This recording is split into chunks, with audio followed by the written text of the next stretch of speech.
북한군이 러시아 쿠르스크 지역 전선에서 큰 피해를 입은 후 철수했다고 우크라이나 당국이 발표했습니다. 약 12,000명의 북한군이 지난해 말 러시아에 도착해 초기에는 후방 지원을 맡았지만 전투에 투입된 후 심각한 손실을 입었습니다.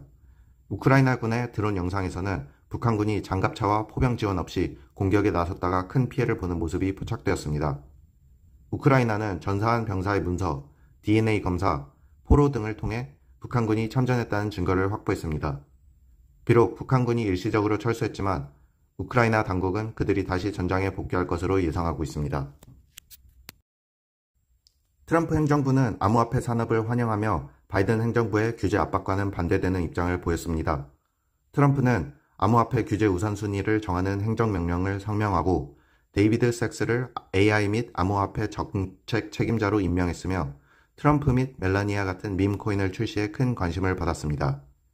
코인베이스 CEO 브라이언 암스트롱을 비롯한 업계 리더들은 정치 인사들과 함께 크립토 볼 같은 행사에서 새로운 분위기를 축하했습니다.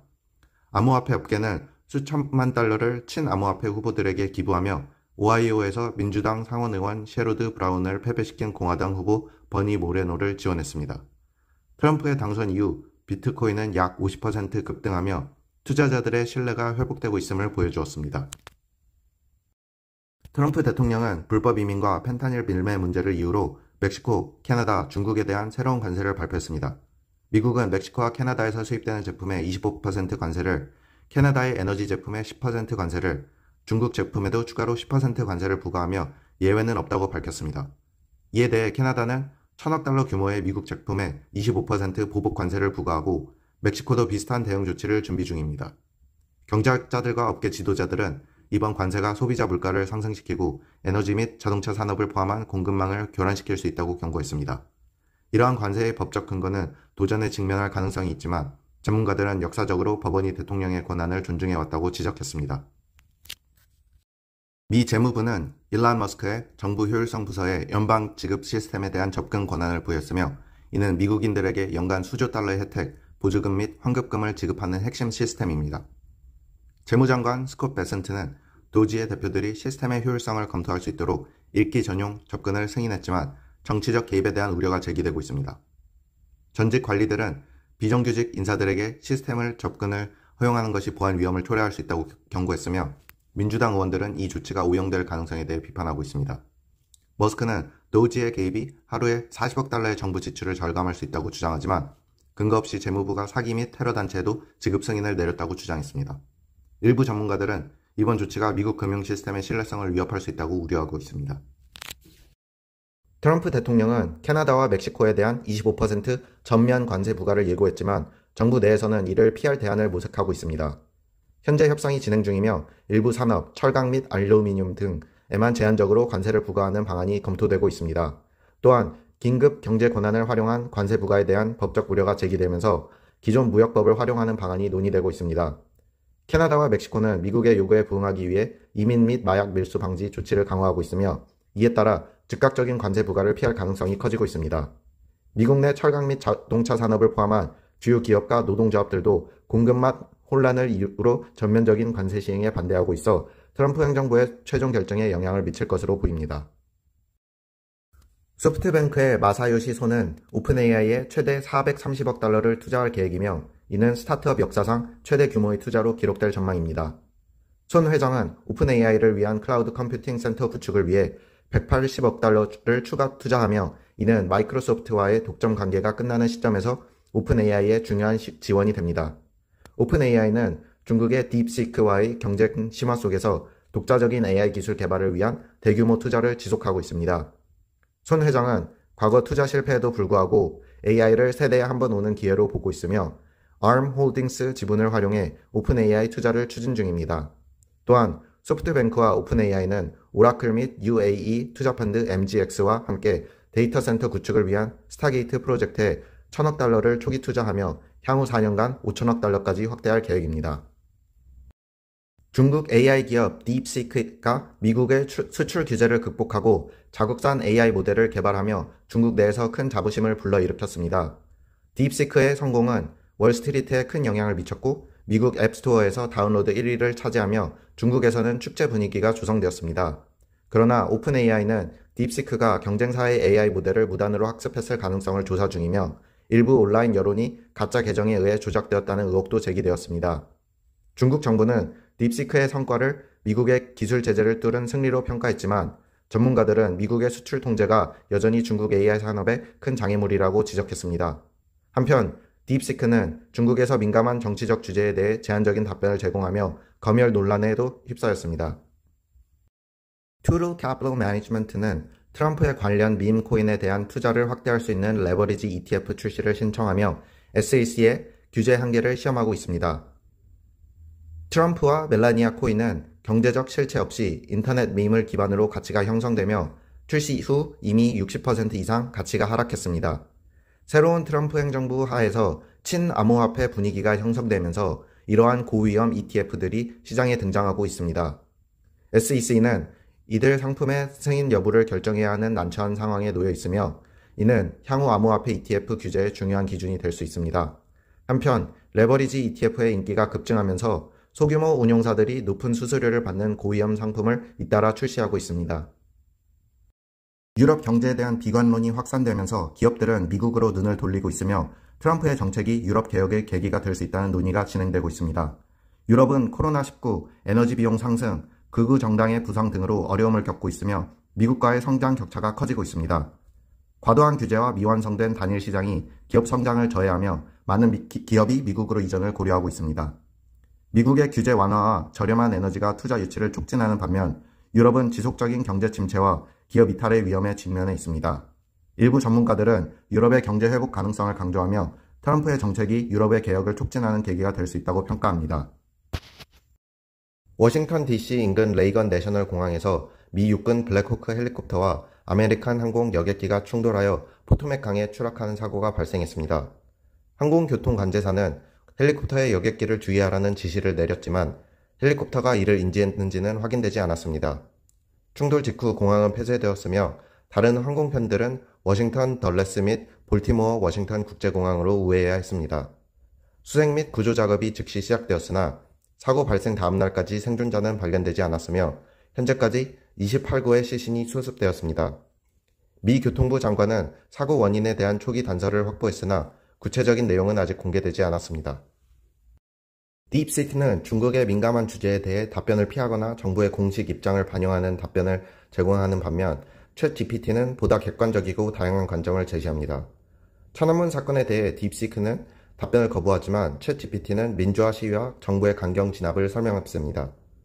대만에 대한 질문에서도 딥시크는 중국 정부의 입장을 그대로 반영하며 완전한 통일이 불가피하다고 주장하는 반면 챗GPT는 대만의 자치성과 국제적 논쟁을 균형 있게 다룹니다. 중국의 사회주의, 자본주의 혼합 경제에 대한 질문에서도 딥시크는 정부의 공식 언어를 사용하며 체제를 정당화했습니다.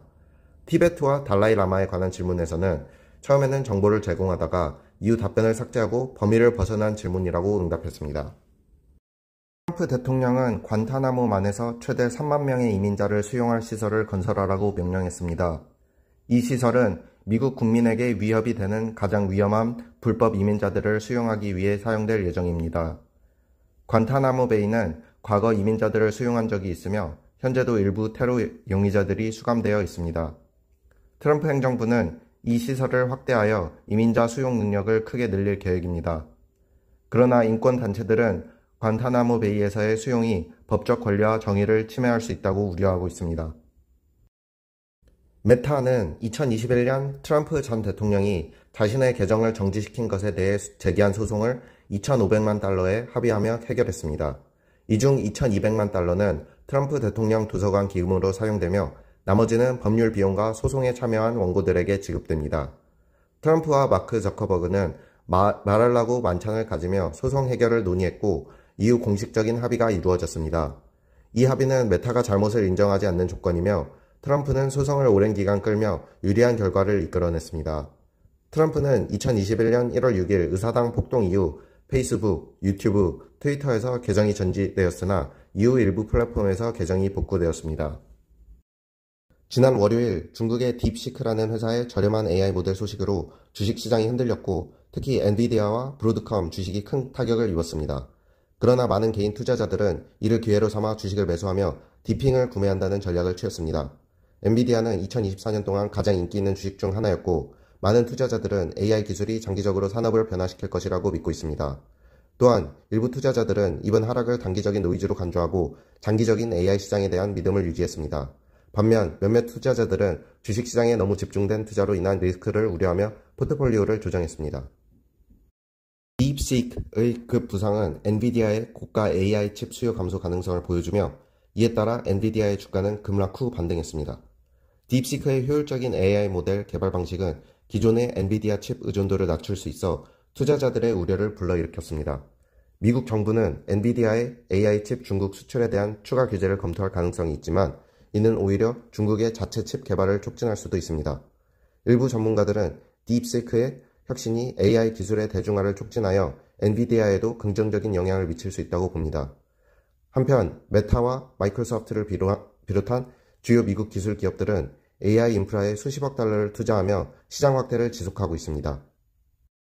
트럼프 대통령은 국경 단속과 내부 이민자 추방을 최우선 과제로 삼고 DEA 및 국방부 등 연방 기관을 동원해 대대적인 단속을 벌이고 있습니다.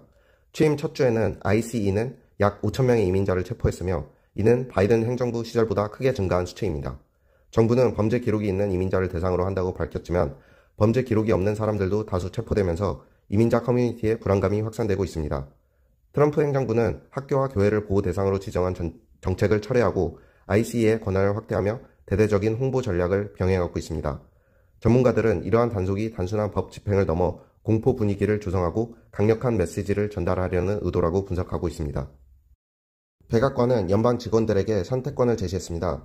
사무실로 돌아오거나 사직하고 8개월간 급여와 혜택을 받으며 재택근무를 계속할 수 있다는 것입니다. 직원들은 2월 6일까지 결정을 내려야 하며, 사직하면 9월 30일까지 사무실 근무 의무에서 면제됩니다. 백악관은 이를 통해 연방정부 인력을 줄이고 매년 1천억 달러의 절감을 목표로 하고 있습니다. 그러나 일부 정치인들은 이 계획에 대해 우려를 표명하며 직원들이 정부의 약속을 믿지 말 것을 경고했습니다. 이 프로그램은 군인, 우편 서비스 직원, 국가안보와 이민 관련 직책을 제외한 모든 연방 직원에게 적용됩니다. 노화가 질병으로 분류되어야 한다는 주장이 커지고 있지만, 이에 대한 논란도 여전합니다. 일부 과학자들은 노화가 질병으로 간주되면 치료법 개발과 약물 승인에 도움이 될 것이라고 주장합니다. 그러나 노화가 질병으로 취급되면 나이가 든 사람들의 건강 문제를 단순히 노화의 일부분으로 치부할 수 있어 의료 서비스의 질이 떨어질 우려가 있습니다. 또한 노화에 대한 잘못된 고정관념은 오히려 비용을 초래할 수 있으며 연령 차별적 태도를 강화할 수 있다는 우려도 있습니다. 반면 일부 전문가들은 노화를 질병이 아닌 질병 발생의 위험 요소로 보고 있습니다. 트럼프 행정부는 불법 이민자 체포를 강화하고 있으며, 최근 ICE는 일요일에 약 1,200명을 체포하고 토요일에는 1,000명 가까이를 체포했습니다.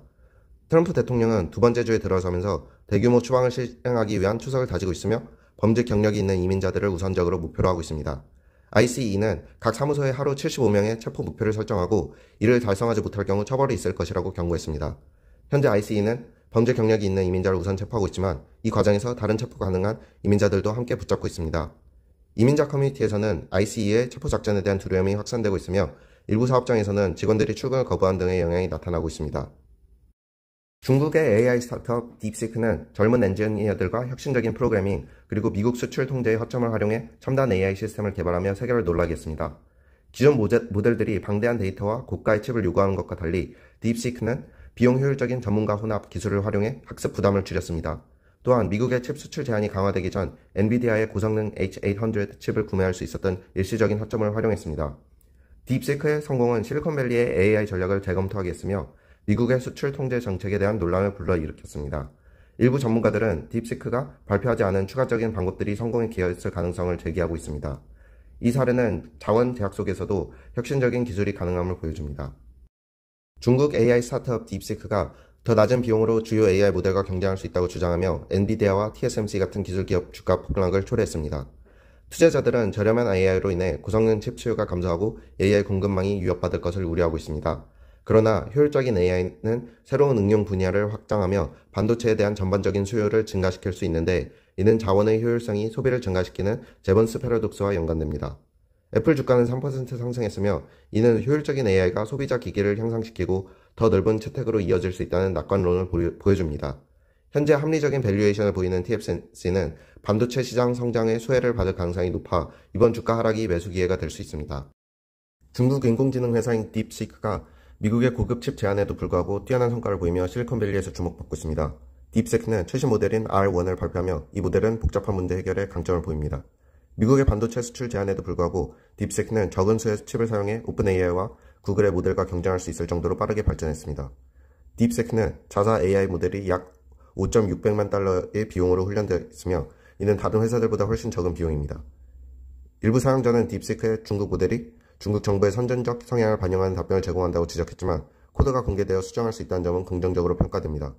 딥시크는 미국의 고급 칩에 대한 접근 제한을 넘어서면서 창의적인 기술 발전을 이루었다는 평가를 받고 있습니다. 김정은은 북한의 젊은 세대가 외부 영향을 받아 이탈하는 것을 막기 위해 많은 노력을 기울이고 있습니다. 그는 특히 젊은이들이 외국 영화나 K-팝을 접하는 것에 큰 위협을 느끼고 이를 위험한 도구로 간주해 처벌을 강화하고 있습니다. 최근 김정은은 백두산 영웅 청년 돌격대를 홍보하며 이들이 홍수복구 작업을 도운 것을 칭찬했습니다. 이 돌격대는 약 30만 명의 청년들로 구성되어 있으며 북한의 이념을 지키기 위한 중요한 역할을 맡고 있습니다. 김정은은 이들을 통해 젊은 세대에게 체제 충성을 요구하며 이는 북한 정권의 생존을 위해 중요한 전략입니다. 또한 돌격대는 강제적이고 혹독한 노동 환경에서 활동하며 많은 청년들이 신체적으로나 정신적으로 큰 고통을 겪고 있습니다.